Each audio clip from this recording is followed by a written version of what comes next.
on the transcript. Oh, how funny. The transcript. Ah. And yeah, and as Dr. Kiresich said, we are recording this.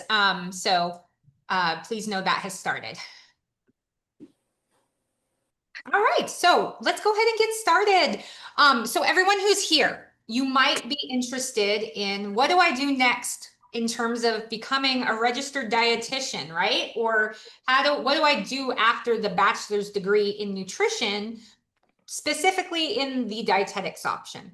So this presentation is called Supervised Practice Workshop because we're going to primarily be focusing on the dietetic internship piece, the practice part of what you do after graduation. So if you don't mind doing the next slide. Oh, I think I might be. No, you got it. Thank you. Okay, so there's a variety of ways that we can become a registered dietitian or registered dietitian nutritionist. Just so you all know, RD and RDN are the same endpoint, just different choices in what you want to use after your name.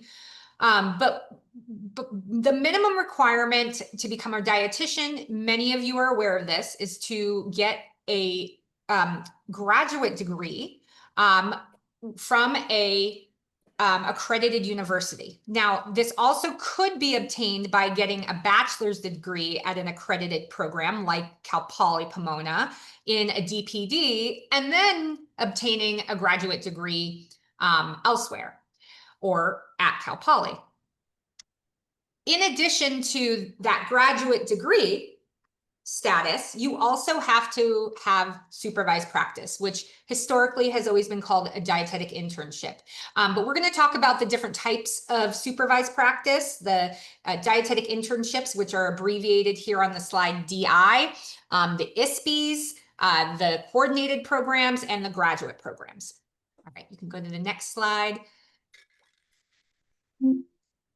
Okay, so here's some of those abbreviations laid out for you in this beautiful table. I love tables. Thank you, Dr. Kiresich. We have the DPD plus the internship, okay? So if you are at Cal Poly as an undergraduate in the nutrition major and you are following the dietetics option, you probably are in the DPD program. It does mean you're in the DPD program. And once you graduate undergrad, you can go and complete a graduate degree anywhere you'd like. But you're also going to have to complete supervised practice, which is a dietetic internship. Okay, so you can follow that first pathway where you are completing a DPD, didactic program in dietetics, and then completing a graduate degree and supervised practice. A CP stands for coordinated program. And this is where it's a program where you are completing a graduate degree. It does not have to be Ascend accredited necessarily. As you'll see here, it says USDA recognized accredited. So that just means that it's an official university. It's not, Dr. Isom University. It's official. And then you're going and you are completing supervised practice along with your graduate work per se. And that would be part of an Ascend accredited coordinated program. So these are nice because you're doing your master's or your graduate program along at the time maybe that you're doing your supervised practice. And then a graduate program, and this is where I don't want folks to get confused. Graduate program is a graduate degree from any type of university, just not Dr. Isom's university. But what this involves is it includes the Ascend accredited supervised practice work with it. Okay. And the term graduate program, GP, usually is a program that's focused in dietetics or nutrition, but it means that they're including the supervised practice, the internship within their curriculum, within their graduate work program. So you're getting both in both the supervised practice and the graduate program in one. That being said, what I don't want you to confuse graduate program with is I don't want you to think that if I go and get a master's in public health from a university in Washington, they're calling that a graduate program, right? I don't just have to limit my master's degree or my doctoral degree to an Ascend accredited master's degree. But if I'm doing a graduate program, and maybe Dr. Kiresich will be able to better explain this a little bit later, if I'm actually going to apply to what's considered an Ascend accredited program, just know that you are getting both your graduate degree and your supervised practice within one program. And sometimes they even combine the undergraduate degree within it, but we're not there yet with too many programs having that available just yet. And then the last pathway is the doctorate ISP, where you can, once you've completed your graduate degree, you can actually apply to a doctorate degree that combines the supervised practice work. And there's a link to the Ascend accredited doctorate ISPs. All right. So we'll walk through each of these with just a little more detail, the traditional, coordinated, combined, and those graduate programs. And then we'll do distance internships. So with the traditional internship, these are the ones where you will be applying to a standalone dietetic internship. Remember, you have to have a minimum of a master's degree. So a graduate degree, you could have a PhD, you could have a doctoral degree, but you're applying to a standalone internship for supervised practice. In the past, these programs all had the same deadline in February, but now these applications could be due in fall or spring. So you can have applications due in the fall anytime before November 1st, or as early as August and September. There's usually fewer programs that have applications open in fall, but we are seeing more available for fall. And then for those programs that have application deadlines in spring, that application could be due anytime before March 1st. All right, so we're seeing a lot more January 31st, February 1st, February 15th for these applications. And in these, you have to have completed a master's degree or at least be usually halfway through your master's in order for them to let you apply. And the program itself will make it very clear whether you need to have finished the master's degree completely or if you just need to be partway through. All right, next slide. So the coordinated and or combined, these are the programs where you are being accepted into a graduate program. Say I'm being accepted into a Master of Science program, and that school will also have a dietetic internship. So typically with these programs, you're being accepted into the program and guaranteed that dietetic internship or supervised practice.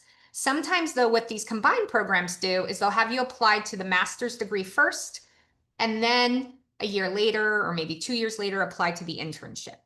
I personally participated in a combined master's program where when I applied to their program, I was accepted into the master's and the internship at the same time, but they were two different entities and experiences. All right, next slide. And then we have the snapshots of some of these examples because Dr. Kiresich is going to be talking about the standardized application portal for supervised practice, which is called DICAS, okay, DICAS. That's what this workshop is for. But sometimes some programs like a standalone master's degree or a combined master's degree with the internship, they'll have their graduate program, their master's program application in their own institution's application portal. So here, for example, is the master's programs at Cal Poly. You apply through Cal State Apply. SOFAS is the application portal for public health programs. So just be aware that you may not be able to apply to both the master's and the internship in the same portal. You may have to apply to each one separately. All right, and then we have the graduate program in dietetics. Again, this is a name that the dietetics world is using, and I just don't want you to confuse graduate program in dietetics with us talking about any graduate program. In the world of education, we have a graduate program in many fields. You could go get an MBA, a business degree, after you do an undergraduate degree. You can go and get a public health degree, you could get a laboratory sciences degree, whatever your interest in is for your master's or graduate degree, you have that ability to apply to that program. The GP is very specific to dietetics. And what that is that you are being accepted into a program that guarantees you the supervised practice and the degree completion. So you will be completing their specific Ascend accredited graduate program along with supervised practice. And each GP has a different layout or schedule. They may have you taking classes at the same time as supervised practice. Maybe they'll want you to do some classes before you're doing supervised practice. So you'll need to check on those requirements. And then we have some examples of GPs. Some of them can be distance and some of them can be in the same state that you live in. All right. And then I mentioned distance programs. These are those where it's a program in another state. So let's say the University of Utah is providing a graduate program. The University of Utah may also have an MBA program. You can complete that program still living in California. That being said, if it's a distance program that provides supervised practice, they will ask you to secure your own sites typically in finding preceptors, because they don't expect you to fly to Utah to do your supervised practice under preceptors experience. You will often have to have the responsibility of finding your own preceptors. Some programs also will require that you secure your preceptors before you even apply. So what that means is that you need to have already looked into the different institutions and preceptors in your area. All right. Distance programs provide a little more flexibility because you can stay living where you are. And then just know you do want to check and see, is their director providing you the supervised practice preceptors, or do you have to identify them? Okay. And some distance programs are not accepted in some states, but in California, we're fine. Okay. So there's a few steps for applying to these supervised practice programs, and Dr. Kiresich has a nice hyperlink to the accredited programs. Just remember, if a program is accredited, that means that it's probably a standalone dietetic internship, a GP, or a coordinated or combined program. That being said, nobody's stopping you from applying to a master's degree at a non-Ascend accredited program, like say USC's Master's in Public Health or Laboratory Sciences, and then after you finish that degree, applying to a supervised practice standalone dietetic internship. So these are some things that you want to consider when you're doing your research in looking at different programs. Where is it located? What's the type of supervised practice, the length of the program, their GPA requirements, and then look and see, do they have a part-time program, or does it have to be full-time? Do they have a concentration or specialty? Some programs will be very clinical focused, some may be community focused. What are the different rotations? Most supervised practice programs have to have a standard in terms of how many clinical hours or community hours you have, but there could be special opportunities for rotations that you're very interested in, like sports nutrition or public health, for example. And then, of course, explore the tuition. If it is a graduate program, they may require a GRE. That's a standardized test, kind of similar to the SATs. And then look to see if they have other requirements. Are they going to ask you to complete an interview? Are they going to ask you to submit a copy of your previous schoolwork? Some programs will ask you for a sample of your writing, for example. And then definitely check the deadline and see, do they only have one annual deadline or two deadlines?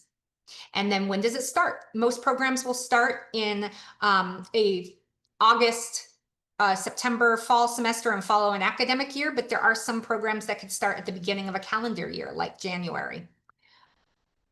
All right. So now we're going to get into where to apply. And I mentioned the portal DICAS, but I just want to remind you that if you're applying to a standalone supervised practice because you already have a graduate degree, you're definitely going to be applying in the DICAS portal that Dr. Kiresich is going to go over with you. But if you are applying to a graduate program of any kind, a master's degree, a doctoral degree, and it's not Ascend accredited, you probably need to apply in their separate institutional portal. So this will be your next step, is you need to look where are you going to apply? Where do you want to look? Where do you want to live? What kind of program do you have? Do you want to be in, and what are their qualifications? So there's some other aspects of where to apply that you should look into here. The type of degree that they're providing, the entry-level requirements, and then compare that to your qualifications. What's your work experience? What's your GPA? What's your volunteer experience? How much money do you have? How much money are they asking, right? And then, of course, explore your interests. Mobility is definitely something to think about. If you're not able to go into a site every day and they're requiring in-person classes or in-person supervised practice every single day of the week, and you're not able to do that, you may want to look at some other types of programs, like a distance program, that might be more suitable for you. All right. So this is the DICAS portal, Dietetics Inclusive Centralized Application Service. So just like we have Cal State Apply that allows folks to apply to the master's programs at Cal Poly, any Ascend accredited program typically uses DICAS, which is a central application where you can see different programs that are accepting applicants.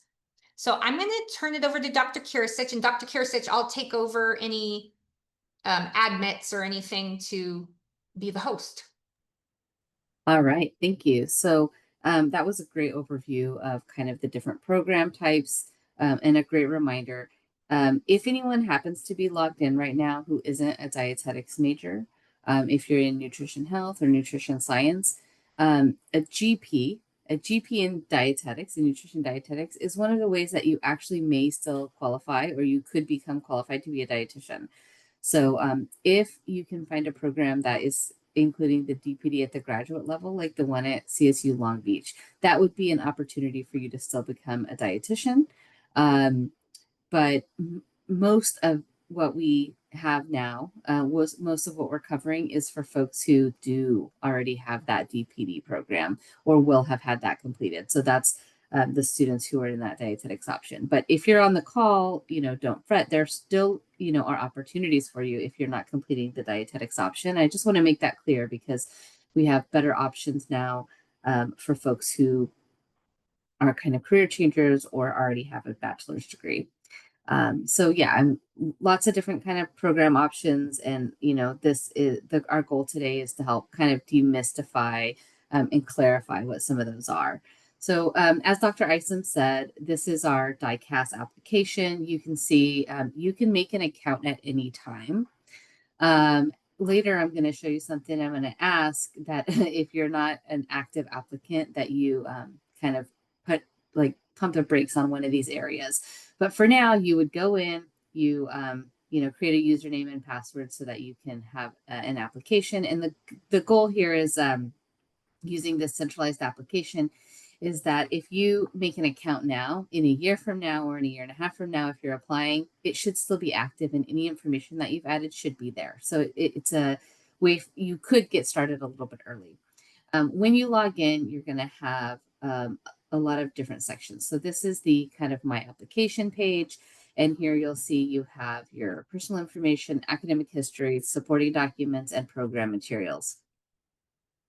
And for those of you who love a checklist, this is going to be great for you because as you complete sections, it becomes green until you have 4 completely perfect green circles here. So you'll be able to see your progress. And I know some of you are a checklist people. And so this is, visually pleasing when you do that.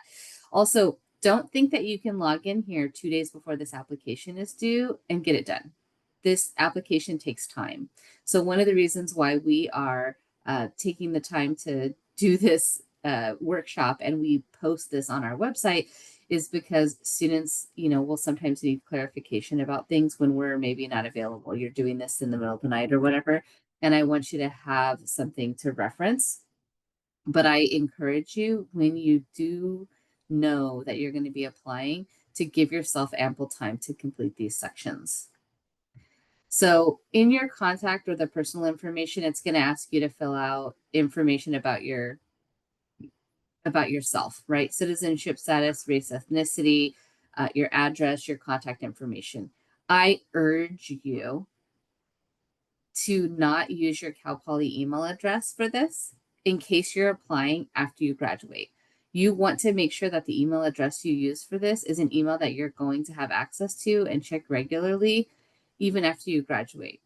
You can use your Cal Poly email address, especially if you are certain that you're going to be applying during the time that you're a student here. But it might be a good idea to have a different email address. If you are using a personal email address, consider what that email address is. And if it's anything but your name, consider getting a new email address, because you want this to be something that's identifiable to you and something that you'll be able to use again as you graduate from Cal Poly.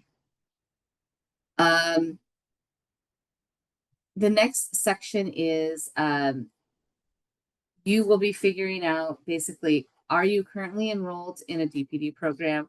Are you in progress toward completing a didactic program, or have you completed it? You fill out that information.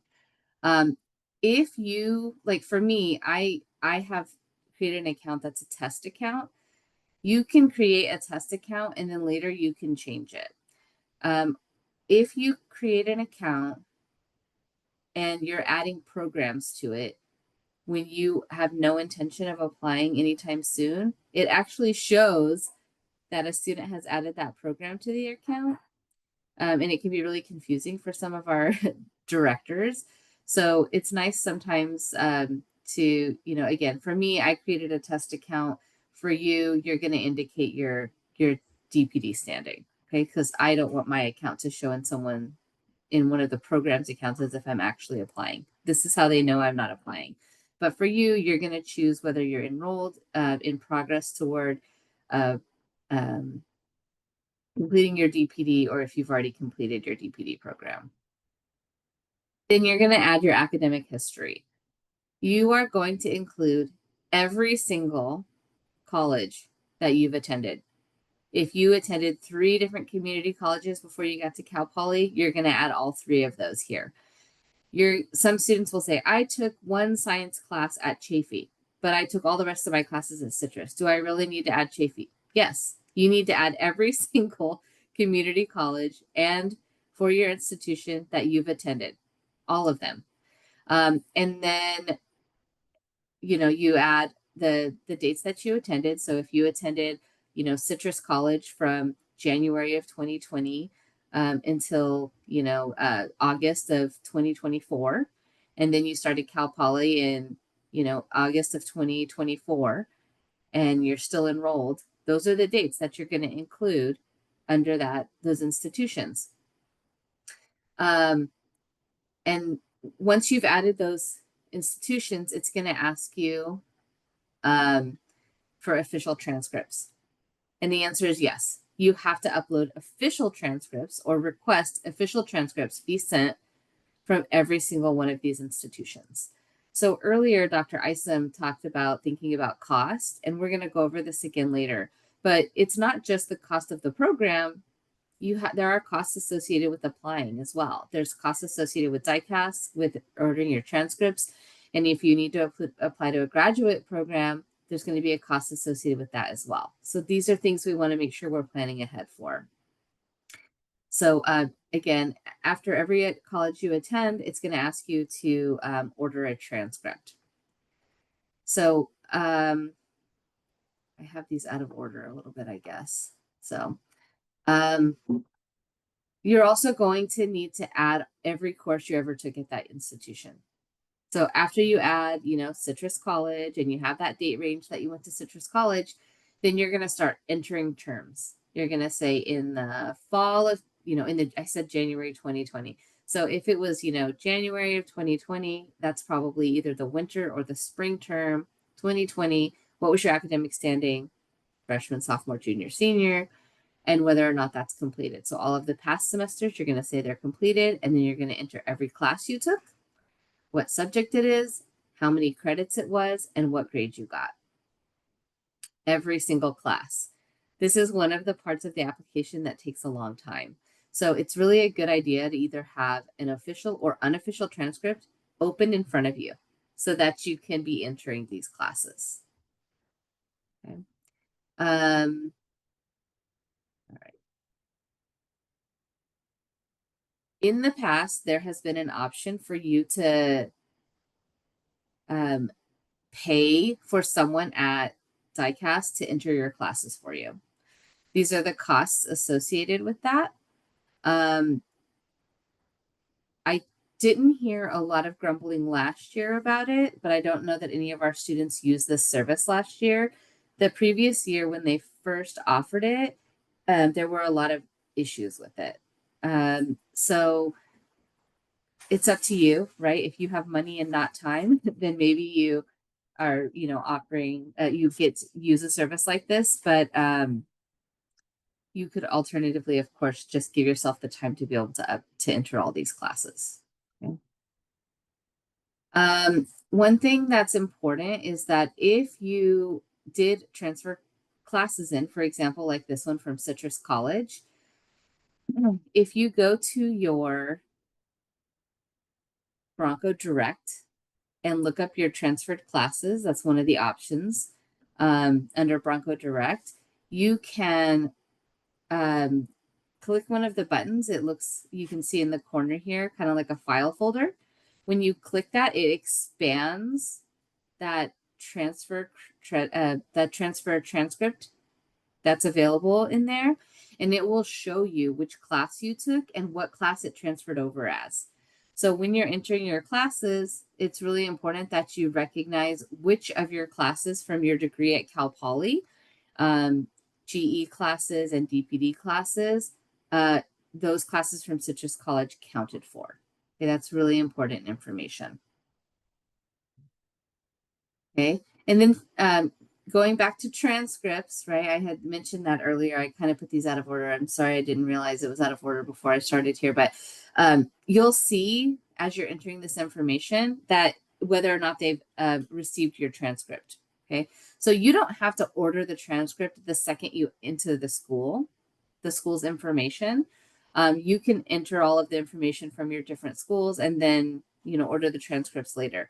But for schools where you're done taking classes, for example, if you've transferred in from somewhere, it's a good idea to just go ahead and get those transcripts ordered early, right? So that they get to the site on time. But what you'll do is you'll see this section that says if the official transcript hasn't been received yet, and you can order it. And when you click on order, it's going to give you these options, either National Student Clearinghouse or Parchment. And as long as the institution that you attended uses one of these two electronic services, you can get an e-transcript and have that sent directly to DICAS. It's very easy to do that through this system. If in the off chance the institution that you went to does not participate in either National Clearinghouse or Parchment, then you have to order a paper transcript. You cannot have this transcript sent to your home and then send that transcript to DICAS.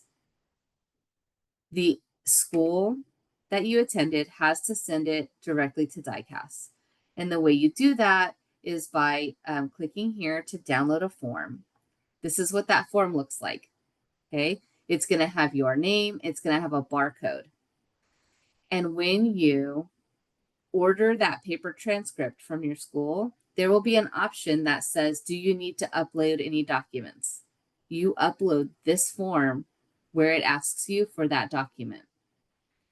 If when you're ordering your transcript on paper, it doesn't ask you that, you want to email that office where you're ordering the transcript from and say, how do I get this paper to be loaded into my transcript? Because this paper, someone at DICAS is going to open that paper document, scan this code, and then upload your transcript manually.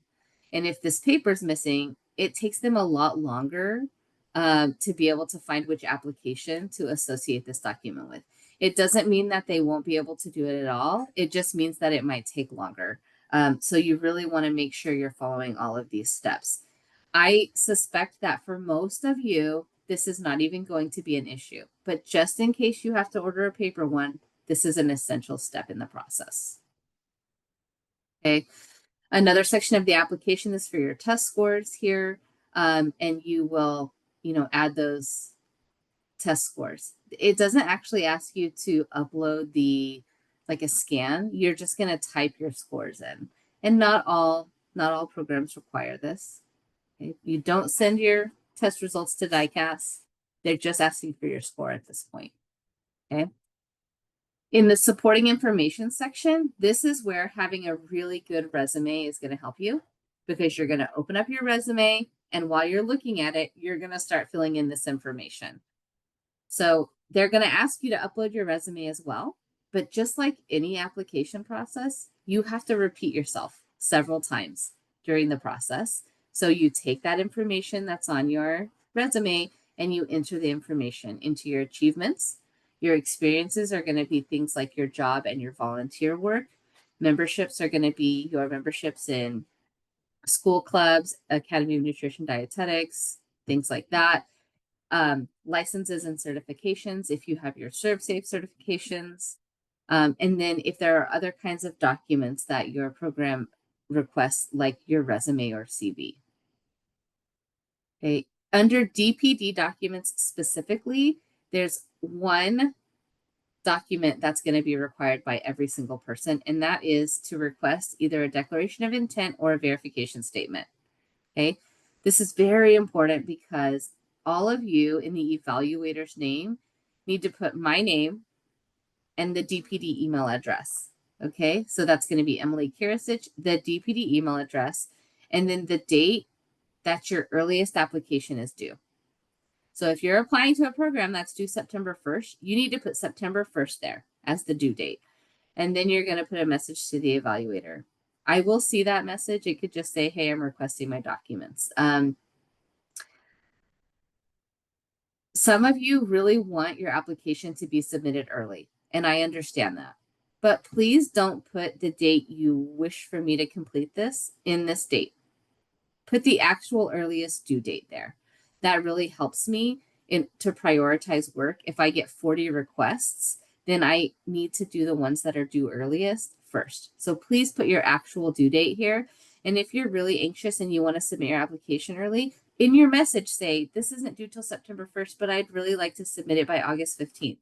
Okay, I will see that message and I will do my best, but it's really helpful to me to have the actual due dates. So just a reminder, my name and the DPD email address, which is dpd@cpp.edu. It doesn't matter if it's a declaration of intent or a verification statement. I will know which one you need.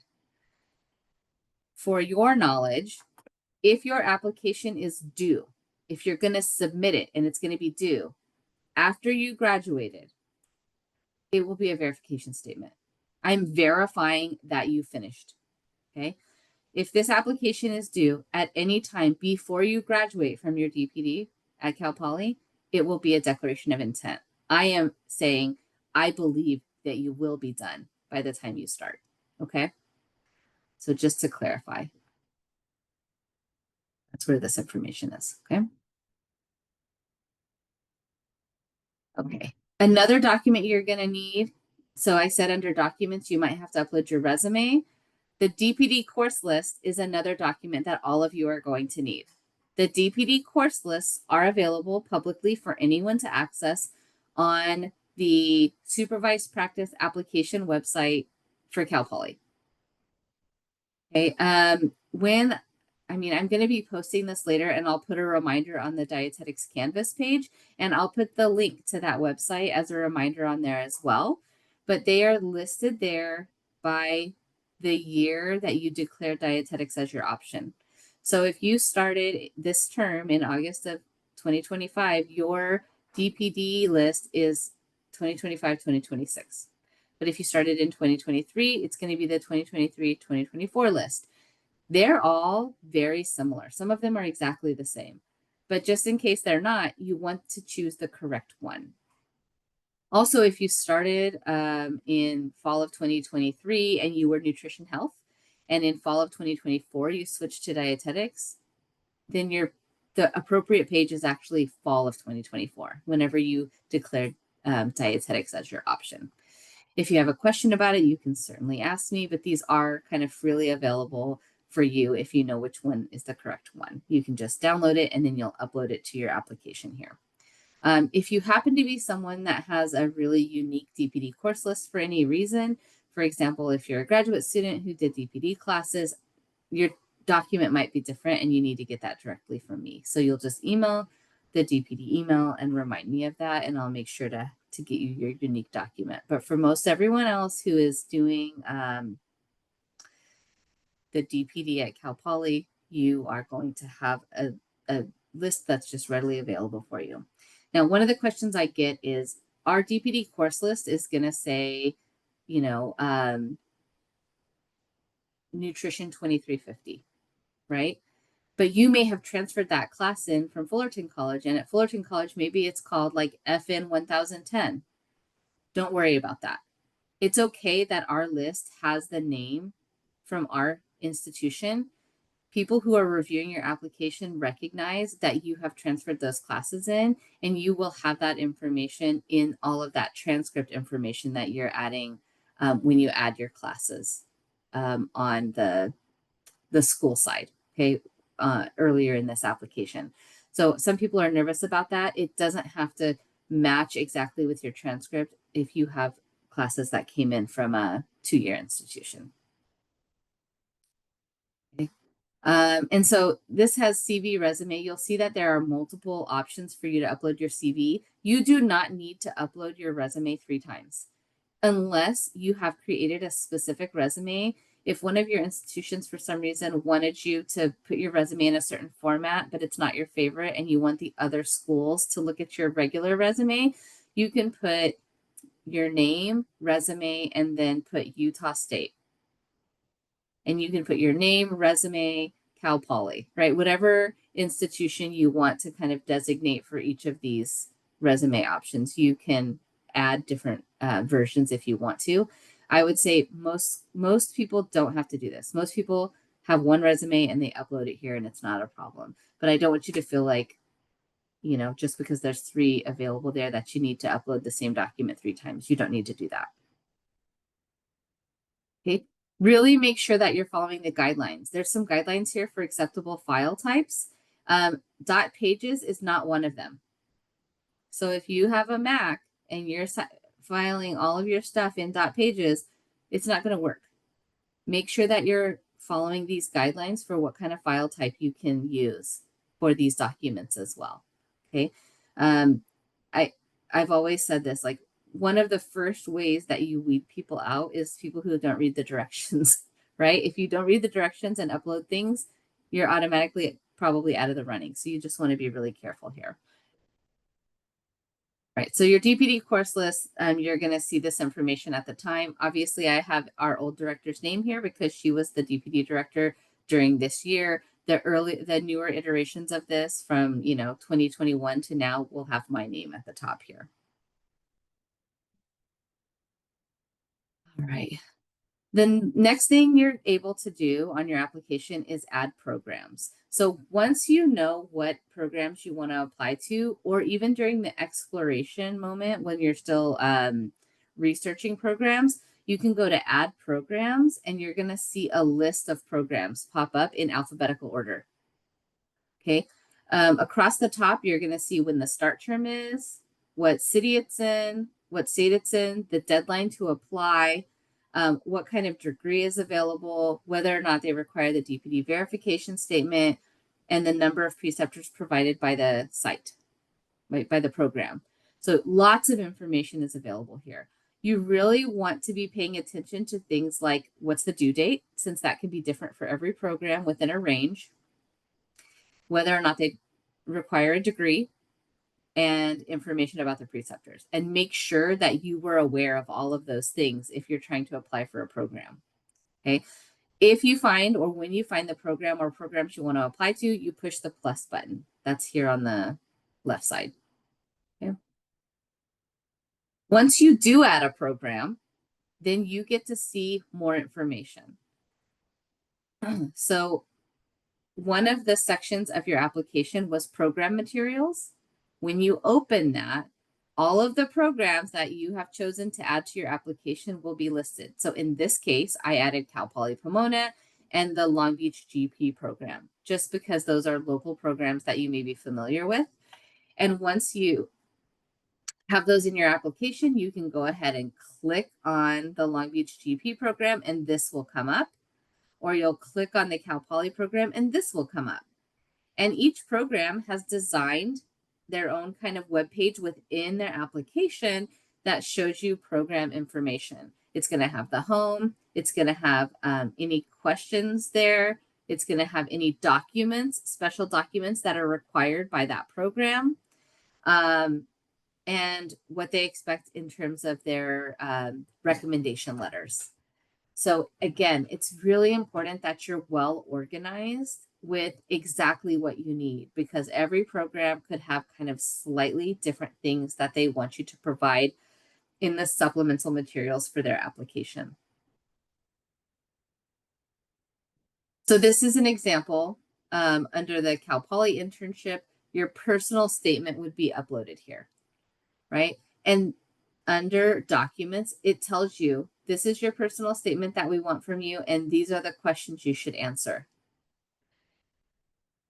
You can have a base personal statement that you've practiced on that you might then edit depending on what each program wants from you. And these questions, again, will, I mean, I think at the core largely be the same, but maybe have some slight differences. And you want to make sure that you're customizing what you write to each program that you're applying to.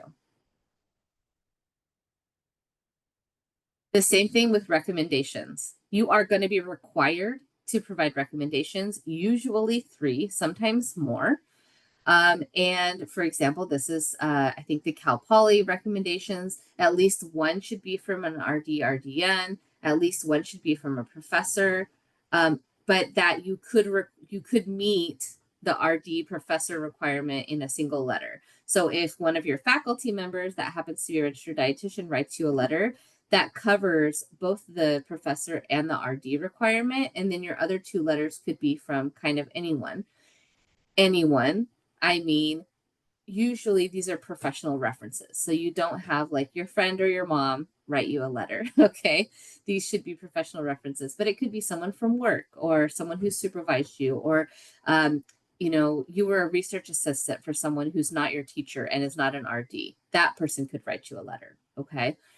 Or it could be multiple professors, right? As long as one of them's an RD. Please ask for reference letters early. Okay, give 3 to 4 weeks for your references to complete your letters. If you're asking for someone to write you a letter and you give them 4 or 5 days notice, please don't have your feelings hurt if they say no. It might not be because they want to say no, but maybe they're absolutely unable to do one more thing, right? So it's really important that you ask early, right?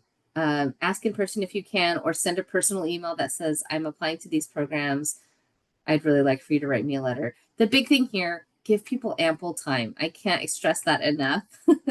I said 3 to 4 weeks minimum, longer if you can, right? Give us time to say yes, and then be prepared to give us your resume, your unofficial transcript, and maybe a draft of your personal statement so that we understand where you're coming from, what your goals are, and we have a good reference to write you a stellar letter, because that's what we really want to do, to write you a stellar personalized letter. Here's those reminders again. Okay, ask early, make sure you check the guidelines for what your programs want, and then be prepared to provide us with documentation that helps us write you a really stellar letter. Okay, have that ready for us. One of the last things I want to mention again is that there are fees. There are fees to apply to DICAS. There's fees to apply to grad programs. There's fees to order your transcripts. So be prepared that you're going to have to pay for these things. Okay. Put the money aside and know early. So if you're applying to 4 programs through DICAS, it's going to be $125 plus assuming $10 per transcript for school you went to. So, if that's 3 more schools, that's $30 more. And then if you're applying to Cal State Apply, there's another fee there. So just be prepared for all of that. Okay. So tips from past applicants. I've asked past applicants, what do you wish you had known before you started your DICAS application? And these were some of the things they told me. Have your transcripts right by your side when you're entering those classes. Be aware of the fees, right? DICAS fees, grad application fees, program specific fees. Okay. And then after you're accepted, there could be more fees because you might have to get a live scan. Or if orientation's in another state, do you need to fly there and go there? If you're in a graduate program, might need textbooks. Make sure you understand tuition and when it's due. So a lot of it, I think, has to do with kind of financial preparedness. So some of the students weren't kind of computing that it wasn't just an application, but there were these other things they would have to be aware of as they were preparing for that next step. All right, so this is the end of kind of our official dietetic internship or supervised practice application workshop.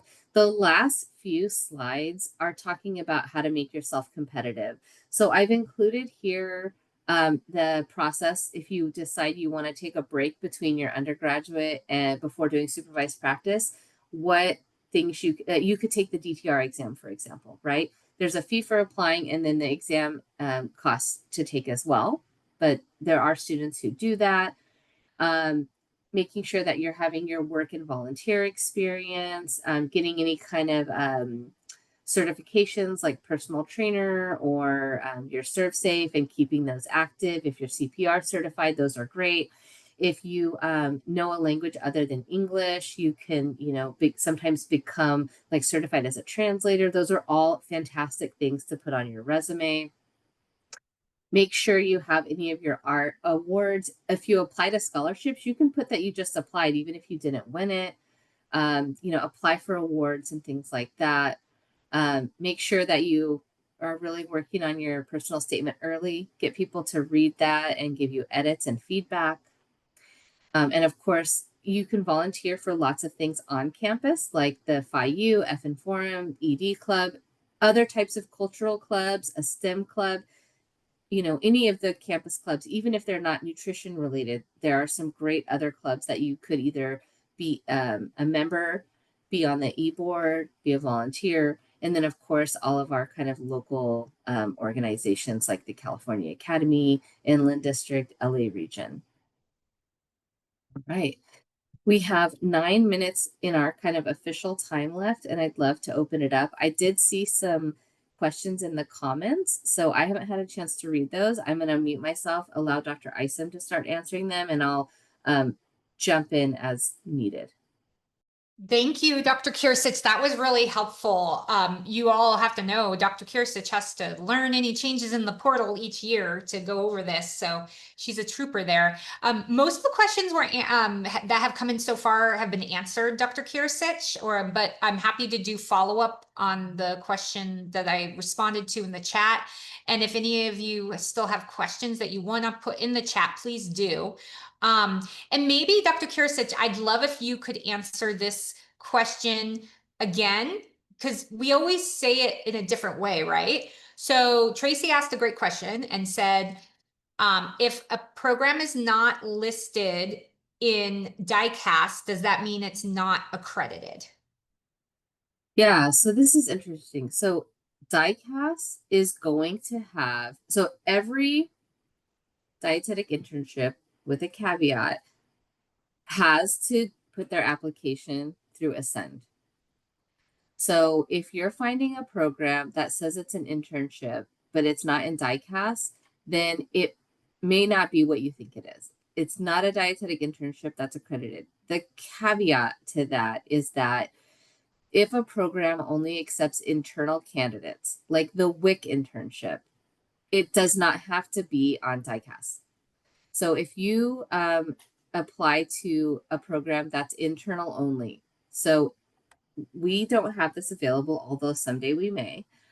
If the dietetic internship at Cal Poly were only available to Cal Poly students, then we would not have to be through DICAS, because why advertise to the whole world when only a small pool of people is eligible, right? Now, a GP then would be in DICAS. That's a graduate program in nutrition dietetics that has supervised practice within the kind of educational component. Okay. So I would be interested to see what kind of program you're talking about. If it's a graduate program, it doesn't matter. Right. Like, you can do any graduate program as long as it's U.S. Department of Education qualified, right? So not Dr. Isom University, right? Unless she gets accredited. But yeah, so it doesn't matter actually. Like, at this moment in time, nobody thinks of these other degrees that are outside of dietetics like are bad. We love seeing an MPH. We love seeing an MBA, something in psychology, something in kinesiology. These are fantastic ways to diversify your skills as a nutrition professional and then do an internship. So my answer is it's probably fine unless you think it's an internship that's not within the system, which would be potentially problematic. And I'd love to look it up. Yeah, and that's what I said in the chat is it's not a bad thing if it's a graduate program who is not in the DICAS, because it could be master's, actually Cal Poly's master's programs, right? Because we can get a master's in anything we want. I happen to have a master's in nutrition science, but I could have gotten a master's in, like I said, in epidemiology if I wanted, right? And then gone and done my internship through the DICAS application portal and applied for a separate internship. Okay, so Yeah. more questions. And I technically don't have any advanced degrees in nutrition. So I have a degree in exercise physiology nutrition or sports nutrition. So that's not nutrition science, but it's got a nutrition component. I have a master's in public health, and I have a PhD in health promotion with an emphasis in nutrition. So, right. I'm an example, right, of the fact that my advanced degrees are not in nutrition science or in dietetics. We could get a master's in education. If any of you think you're going to want to do some public health education or working with groups and do counseling in a nutrition education setting, a master's in education is excellent. Okay, two more questions. The first one was in terms of listing experience that we recommend including, how far back should we go in our experiences? I would say normally it's 5 years, but for this, I would say I just wouldn't share anything in high school. Like, Yeah. it kind of depends. I mean, if you're, I don't think I know how old you are, but, you know, there's a lot of experience that you may not think is directly related, but has transferable skills. So if you worked, in an office with patients, even if it wasn't dietetics, that's transferable skills. And so I would say, but even in high school, if you worked food service, that's a good skill. So you could even Right. put that. So I wouldn't stress about it too much. In your resume, I would say try to get it to 1 page. But in the experiences you're listing on the application, go for it. Don't forget to list your experiences through classes as well. Did you volunteer at a health fair as part of a class? Did you do nutrition education as part of a class? Those are all experiences as well. They don't have to be paid. The other question that came in is if we have an update on Cal Poly's master's programs. Um,